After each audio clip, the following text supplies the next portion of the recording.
ओम श्री गणेशाय नमः। आज हम बात करेंगे काज सर्पदोष के बारे में। काज सर्पदोष क्या है और कैसे बनता है जन्म कुंडली में। मनुष्य पर क्या प्रभाव पड़ता है काज सर्पदोष का। तो जो काज सर्पदोष है विशेष नाग नागिन का दोष माना जाता है।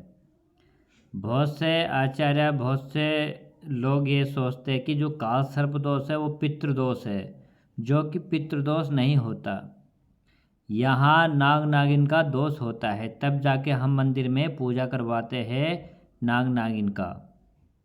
तो आप समझ सकते हो नाग नागिन का दोष होता है।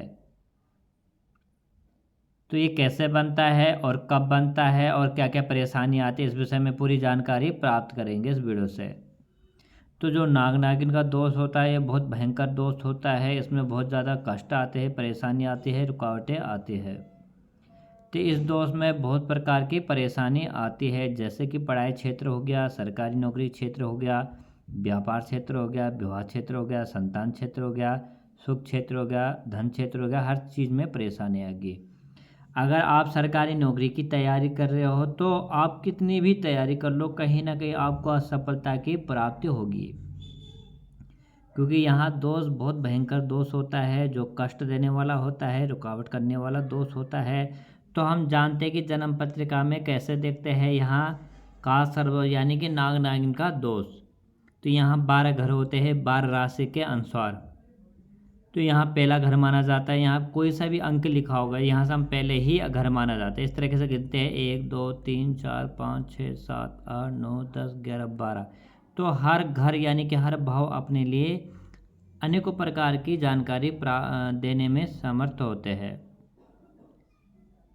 तो जैसे मैंने यहाँ लिखा है, एक तरफ सारे ग्रह रहते हैं, जैसे कि राहु और केतु 9 ग्रह होते हैं। सूर्य से लेके, चंद्रमा से लेके, बुध से लेके, और मंगल से लेके, बुध से लेके, देवगुरु बृहस्पति से लेके, शुक्र से लेके, शनि से लेके, राहु और केतु। ठीक है। तो यहाँ भ्रमित ग्रह, छाया ग्रह माने जाते हैं इन दोनों को। तो यहाँ पाप ग्रह के समतुल्य आ जाते हैं, यानी कि पाप ग्रह माना जाता है इनको। तो आपकी जन्म कुंडली में जैसे कि राहु यहाँ पे बैठा है, पहला घर ये लगन बोला जाता है। ठीक है, 7वां घर हुआ। तो यहाँ राहु राहु केतु बैठे हैं, चाहे राहु यहाँ बैठे चाहे केतु यहाँ बैठे हैं, और सारे ग्रह आपके जो 7 ग्रह है इस स्थान में बैठे हैं, कहीं पर भी बैठे हैं। यहाँ बिल्कुल खाली है, यहाँ पे बिल्कुल खाली है, सारे ग्रह यहाँ बैठे हैं। तो वहाँ पे नाग नागिन का दोष होता है संपूर्ण।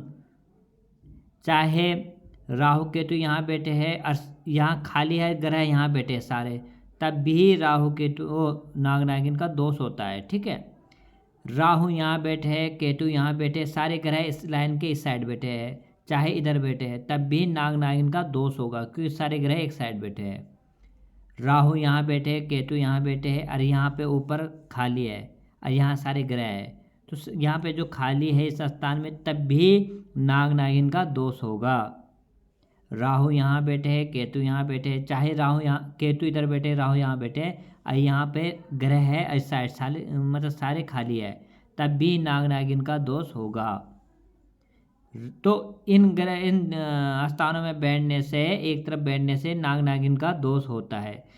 तो यहाँ बहुत भयंकर होता है, चाहे राहु इधर केतु यहाँ बैठे चाहे यहाँ बैठे, तो हर क्षेत्र में परेशानी करेंगे। राहु केतु यहाँ से आपका शरीर में बहुत ज़्यादा परेशानी, अनेकों प्रकार की बीमारी करेंगे आप पे, पेट संबंधित परेशानी, मानसिक तनाव, मानसिक परेशानी। तो विवाह संबंधित में भी देरी होगी। अगर आपका विवाह हो भी जाता है, संपन्न हो जाता है, विवाह हो जाता है, तो कहीं ना कहीं आपको असफल यानी कि तलाक का सामने आ जाता है केस। ठीक है। तो केतु आपको बहुत, अगर आपने नाग नागिन का दोष की पूजा नहीं करा रखी है तो यहाँ तक कि तलाक होने का संभव पूरा बना रहता है। आप अगर ये नहीं बनेगा तो आपके शरीर में इतनी परेशानी आ जाएगी, आपका शरीर इतना परेशान हो जाएगा, कष्ट आ जाएंगे, अनेकों प्रकार की बीमारी आप पे लग जाएगी। तो आपका मानसिक तनाव से लेके, शरीर से परेशानी लेके, धन से लेके, हर क्षेत्र में आपको परेशानी आएगी। अगर आप पढ़ाई क्षेत्र में यानी कि नौकरी, सरकारी नौकरी की तैयारी कर रहे हो, राहु आपके नाग नागिन का दोष है, मैंने आपको बता दिया, एक तरफ सारे ग्रह आ गए। तो राहु हमेशा ऐसे बैठते, राहु केतु, जैसे राहु यहाँ बैठ गए तो यहाँ से गिन सकते हो 1 2 3 4 5 6 7। तो 7वें घर में राहु केतु बैठे रहेंगे। अगर केतु यहाँ बैठे तो यहाँ से गिन सकते हो आप 1 2 3 4 5 6 7। तो कहीं भी यहाँ पे भी गिनोगे तो 7 ही आएगा। देखो 1 2 3 4 5 6 7। तो सामने रहते हैं केतु या राहु, ठीक है। तो यहाँ दोष है, अगर आपकी जन्म पत्रिका में, तो जरूर आपको नाग नागिन का दोष की पूजा करानी चाहिए। तो यहाँ दोष बहुत परेशान करता है, तो आपने नाग पंचमी एक साल भर में एक दिन आता है, या आप किसी भी सोमवार के दिन अपने जो आपके कुल पुरोहित है, जो आपके ब्राह्मण देवता, उनसे पूछकर अपनी जन्म पत्रिका दिखाकर और विधि पूर्वक इसकी पूजा कराए। क्योंकि यहाँ पूजा शिव मंदिर में होती है।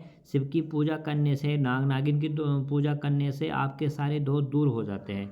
मैंने यहाँ पे लिखा हुआ है, शिव की पूजा करवाए, नाग नागिन की जो जोड़ा होता है चांदी का है, तांबे का है, तो उसको जल में भी प्रवाहित करें और शिवलिंग में भी रखें। अगर 2 जोड़ा ला सकते हो तो अति उत्तम रहेगा, एक तांबे का एक चांदी का, ठीक है। तो शिव के व्रत रखें। अगर शिव के व्रत रखते हो आप, पहले भी व्रत रख सकते हो, जब आप ये पूजा करवा सकते हो उसके बाद भी आप व्रत रख सकते हो, आपको बहुत अच्छा लाभ प्राप्त होगा। माता पिताजी की सेवा करें, सभी का आदर सम्मान करें, जितने भी मनुष्य है, जितने भी प्रकृति में जीव जंतु है, उनकी सेवा करें, जल आदि चढ़ाइए पेड़ पौधों में, जितना आपसे धर्म संबंधित कार्य हो सकता है।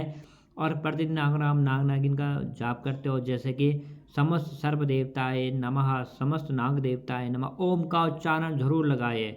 ओम नमः शिवाय, ओम समस्त सर्व देवताए नमः, ओम समस्त नाग देवताए नमः, ओम नमः शिवाय। इस तरीके से आप जाप करते हो तो आपको जो नाग नागिन का दोष है तो वो दोष दूर होगा। साथ में पूजा तो जरूर कराना है आपने। ऐसा नहीं कि आप नाग नागिन का जाप करोगे तो पूजा मत कराओगे, तो ऐसा नहीं है।